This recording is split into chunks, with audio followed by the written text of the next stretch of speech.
Hello everyone, so I'm here today to talk about Interior Chinatown by Charles Yu. And I know this is a horrible cover, I much prefer the hardback, but this is a lot cheaper, so I have this one. But this is part of a series called In Deep Conversation that Sarah from Hardcover Heart started, and I'll put a link to her channel below. And Rainier and I stole the idea, and we first read The Great Offshore Grounds by Vanessa Veselka, and it was a great experience, so we decided to do the same with Interior Chinatown.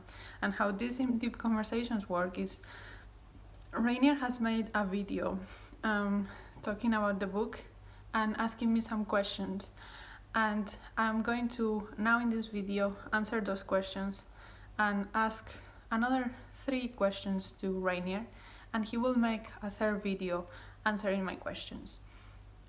I also have to say that Rainier and I thought that to be able to discuss the books in depth, we probably have to go into spoiler territory. I do not think that this book has a lot of spoilers because it doesn't have a lot of plot, it's more of a social commentary. But just to be warned, I will talk about any part of the book. I'm not just going to stick to the beginning or the general things. So this video might contain spoilers, and Rainier's third video might contain spoilers. So I would suggest that if you have not read the book, you go watch the first video from Rainier, which is amazing anyway, and then read the book and come back to here if you don't want to be spoiled. So yeah, I think that's all the housekeeping about this in-depth conversation. So I'm just going to go through the questions that Rainier asked me. And the first question is, seeing the discussion of Shugi Bain and the Booker, how do you see Interior Chinatown and the National Book Award? Is it a novel? If you're not aware, Shugi Bain won the Booker Prize this year, and there was a bit of controversy on that because Shugi Bain is a very conventional novel. It's very well written, but it's not doing anything special with the form, it's not doing anything special with the story, and so a lot of people were disappointed that that happened, because normally the Booker takes very innovative novels in some way, and I would not say that Shugi was particularly innovative in any way. And on the other side, the National Book Award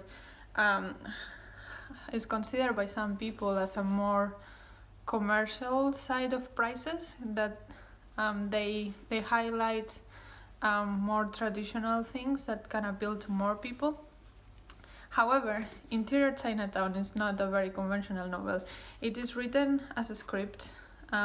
If you see, even the font is script-like, and it doesn't read like a novel, the way that we are used to.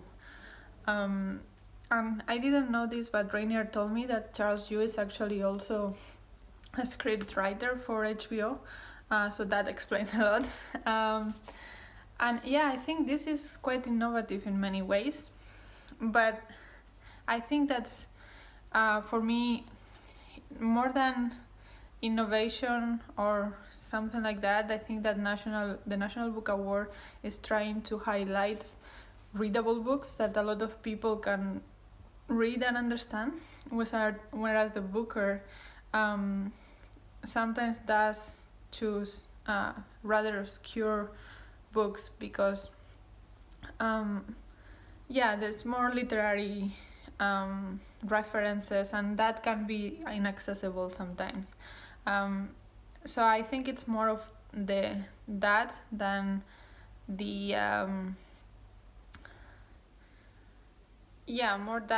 innovation itself. It's that the Booker normally tends to choose things that are in a way deeper, or if they feel deeper and more complex and sometimes less approachable. And in that sense, I think that this is perfect for the National Book Award because it is incredibly readable, or at least I found it very readable. it's a funny combination because it is at the surface it's very lighthearted and very easy to read, and in a way it is a bit like, Los Angeles, Hollywood, that surface level fun. It's very funny as well, so all that makes it very readable, and it's also not very long. So yeah, in that sense it's very readable, but if you actually look deep into it, it has a lot of interesting discussions about Asian people in the film industry in America, and the stereotypes and discrimination, how we can discriminate different people in different ways, and the fact that one is more violent doesn't mean that the discrimination of other groups does not exist. So I think that was a very deep and interesting thing to discuss, but it's done in such a fun, lighthearted way that it makes it approachable to a lot of people. So yeah, I think that was perfect for the National Book Award. I think that for the Booker, if you're looking for, I don't know, beautiful writing or fancy metaphors or I think that is not so much in here, but I think it was very innovative in a very approachable way, which I really liked. And the second question that Rainier asked me is, the characters that are reserved for Asian people are very superficial. How would you describe the main character? Do you think it's a superficial character? If you're not aware, this book follows Willis Wu, who is Chinese American in Los Angeles that is trying to make a career out of acting.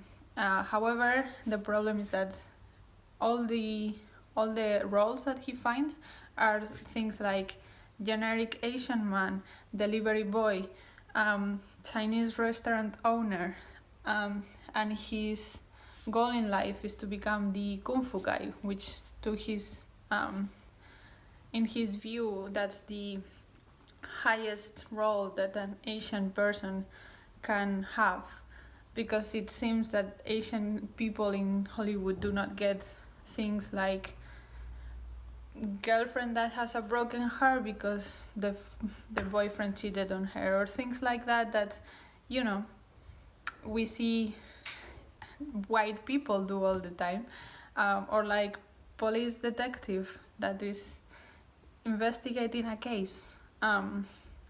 So the character of Willis Wu is trying to make a break into that world and become kung fu guy.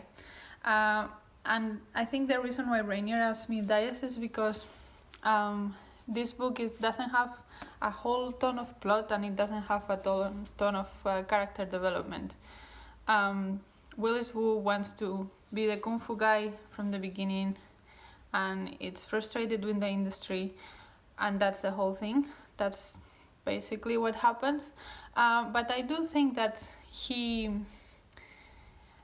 and I think Charles Yu did a very fun thing here, that in a way there is character development and there's complexities to him, because by the end he does kind of realize that being the kung fu guy should not be his objective, and he just wants to be a normal actor that can take any role, and that there is a section at the end, so it's divided in acts, and there are 7, but the last one is 2 pages. So the one before that, Act 6, is set up as in it's a court hearing, and in that court hearing, Willis Wu is putting forward his case that Asian people should be allowed to have normal roles, and the fact that they don't means that they are discriminated against.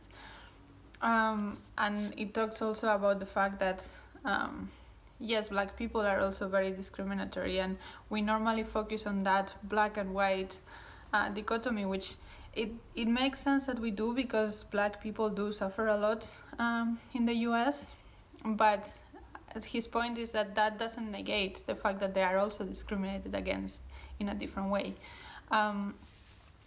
And I think that chapter shows how much he learned and how much he reflected on himself about what was happening to him, trying to find a place in Hollywood. So in that sense, yes, I do think that there is character development. On the other side, I think that he can be the standard Asian person trying to find a job in Hollywood. I don't think there was any special characteristics about him. I don't think he was described very in detail physically. So he is the generic Asian man in a way, but at the same time he is the generic Asian man that doesn't want to be the generic Asian man, which is very generic of Asians trying to find roles in Hollywood, if you know what I mean. And I thought that was very, very clever. So yeah, I do think there's character development, but at the same time I think that Charles Yu was trying to show that this is a generic experience, it's not exceptional of this character. The third question that Rainier asked is, there's a lot of references to movies and works.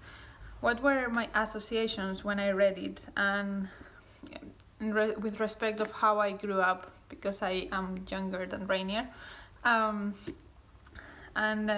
do I connect them to this novel?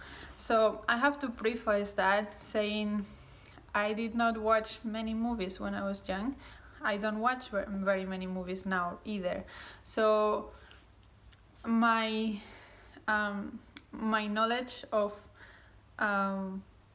Hollywood in general is quite poor, especially since this is focusing on Hollywood, and I did not watch a ton of Hollywood when I was growing up. I did watch some, of course, but I also watch a lot of European cinema. So in that sense, I think it's a bit different. I would love, if you're American, I would love to know how you relate to this, and how you relate to your experience on movies and Hollywood. But I am aware of, Jackie Chan, Bruce Lee. Those are kind of the kung fu guys that he talks about, and those are the kind of Asian actors that we think about when we think about Asians in cinema. So I think he is very right about that. I think there is that stereotype, and there is that expectations. I cannot name any movie that I can think of on top of my head that had Asian characters doing normal things. Like even things like Star Wars, or I don't know, fantastical movies like that, or even The Lord of the Rings or something like that, they don't have many Asians on them that are main characters. I think it is changing. I mean, we have Crazy Rich Asians, which is more of the point that Chris Yu is making. Crazy Rich Asians portrays people, having affairs, having parties, having relationship issues, all kind of those kinds of things. So those are more of the roles that Charles Yu is talking about, that Willis Wu wants to have. And so I think that it is changing, but it is true, like this made me stop and think, hey, think about the movies that you've watched that have Asians in them, that are not owners of restaurants and are not Bruce Lee or Jackie Chan. And yeah, I couldn't think about much. So that I guess shows that he did have a point, even though I did not watch a lot of Hollywood. Still, I did have that stereotype. And I do remember when Crazy Rich Asians came out, that a lot of people were commenting on the fact that it's one of the first movies in which Asians are just the main characters, and are not doing kung fu, and they are not, you know, having those stereotypical roles, and they're just people. So yeah, I did think that in my experience of culture, this was indeed very relevant and something I did not think about. So yeah, those are my answers to the questions that Rainier asked. I hope you enjoy. And I have also 3 questions for Rainier. So the first one is in the same vein that you said, you commented about the Booker and the National Book Award. I wanted to know if you have read other books that were up for the National Book Award, and how does this compare to those? And also, because we started reading this when he already won the National Book Award, did that affect your reading? Did the fact that you knew it was a awarded book affect your reading, or you read it the same way you would have before? The second question I have for you is, what do you think of the choice of writing this as a script? Did you think that worked? Did you think that suited the story? Did you think that Charles Yu was good at writing a story in this way, or would you have preferred it to be a normal novel, or even a collection of essays, since the plot was not really developed? I also wanted to know, what did you think about the topics that were discussed, the social commentary? I know that you said in your video that you did have a friend that was an actress, and was having the similar problems, being darker skin. But do you think that his commentary, especially the comparison between the Black experience and the Asian experience, was well developed and well explained? Or did you think that he could have gone deeper on that? And also, in particular, I think that the chapter with the court hearing was reflective of that. So I would really want to know, what did you think about that chapter in particular? So yeah, that was all I had to ask. I will be looking forward to your answers, and until next video, bye.